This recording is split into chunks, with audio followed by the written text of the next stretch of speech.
This is some time back. When I was very small, I was so fond of football. Even now we used to play football once in a while. Football I liked very much, and then we used to go out with my friends from the neighborhood to go for football. But my father was very strict. He doesn't allow us to go out to play, and he wanted us to play in the room football. So he is very strict with us because he didn't want us to be spoiled. But when he is not there, somehow we get permission from our mother and will go. But when he is there, we need to get the permission from him, which is an impossible task, but we just hope for it and we try. And one day my neighbors' children, they came and called me. They were standing at that gate, and then they called me asking me to come. And then I knew I have to ask permission because my father was at home. And then I slowly went to my father and I asked permission. I asked my father for permission to go. Then my father was busy reading newspaper. And then without even lifting his head up from the newspaper, he asked, "What happened? What do you want?" I said, "Shall I go for football?" Then my father said, immediately he said, "No." I was not shocked because I expected this no. And then I just calmed down. I knew that he doesn't want me to go. And then again after some time I asked him, "Father, may I go for football?" Then he increased his volume and said no. And then I knew this is becoming serious. But still I was not giving up hope, because my friends are there pressing on me and they were waiting outside. Come. And then I thought, okay, I will give my father one more chance. And then I somehow made him calm down and gave him some time to calm down. And slowly I was standing next to him. And then I asked him, "Father, may I go for football?" Then suddenly he kept the newspaper down and looked at me and raised his voice and said, "I told you no." Then I knew that's the last chance. Then I told my friends, "You can go." And then I went to my room and I started crying, and I was so upset. I was so disturbed, and I fell on my bed and I started continue crying. And after some time, it is time for our dinner. And then my mother came to call me for food. Then I declared fasting, because I said, "I don't want your food."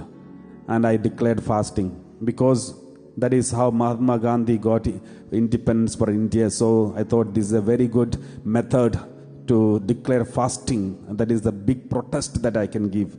So I protested saying fasting. And then my mother felt so bad, and she went to the kitchen, where they were all sitting together for food. I could overhear whatever they were speaking.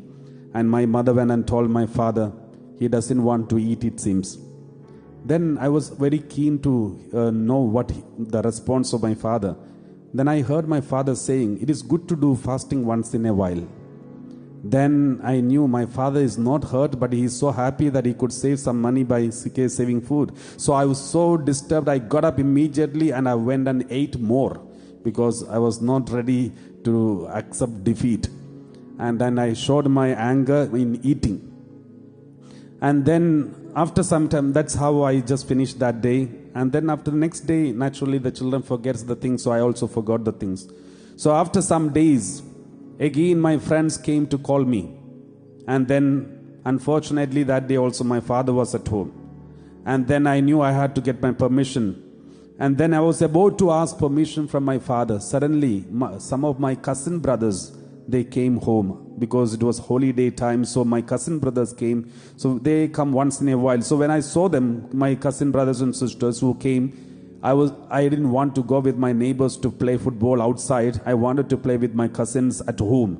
So I told my friends who were waiting outside the gate, I said, "I don't think my father will give me permission today. You proceed."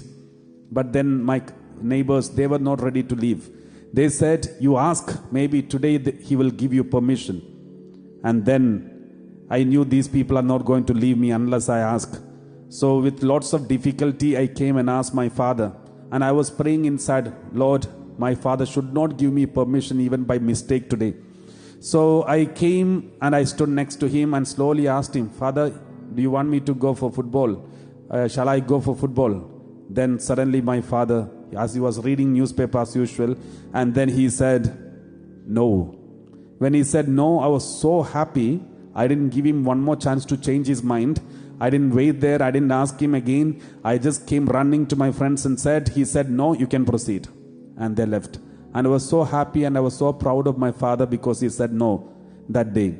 So remember, my dear brothers and sisters, it's an ordinary, simple example, but there is something here. The first time when I asked him permission, he said no, I was hurt. I was hurt so badly. And I even reacted by declaring fasting. But the second time, I asked the same question and my father gave me the same answer, but I was so happy. I was so happy. The first time, same question, same answer, I was hurt.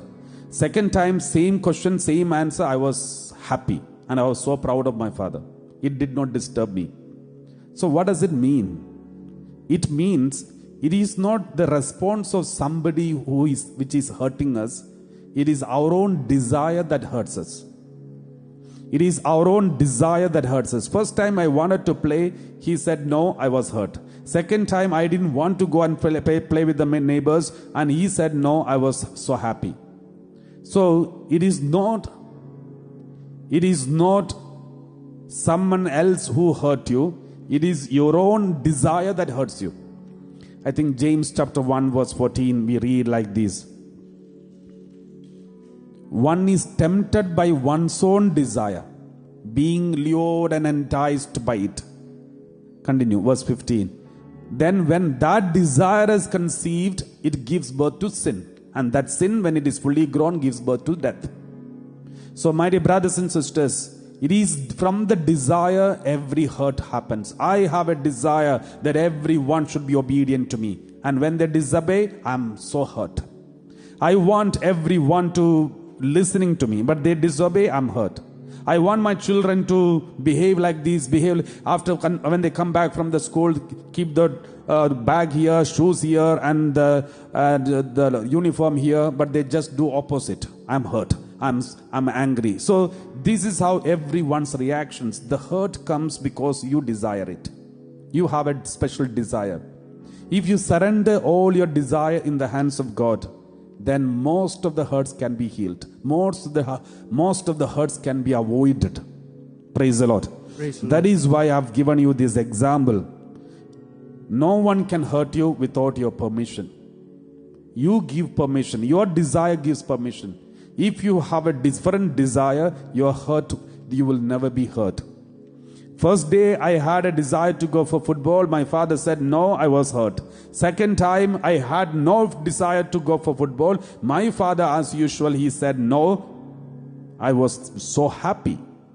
So I cannot blame my father for hurting me. It is not he who is hurting me. It is my desire that hurts me. When my desires are not met, I am hurt. When my desires are met, I am happy. So let us deal with our desire first. Then most of the hurts can be avoided. Let his will be done, not my will. Let his desire be done, not my desire. Let us take this as a slogan, a motto in our life. Let his will be done.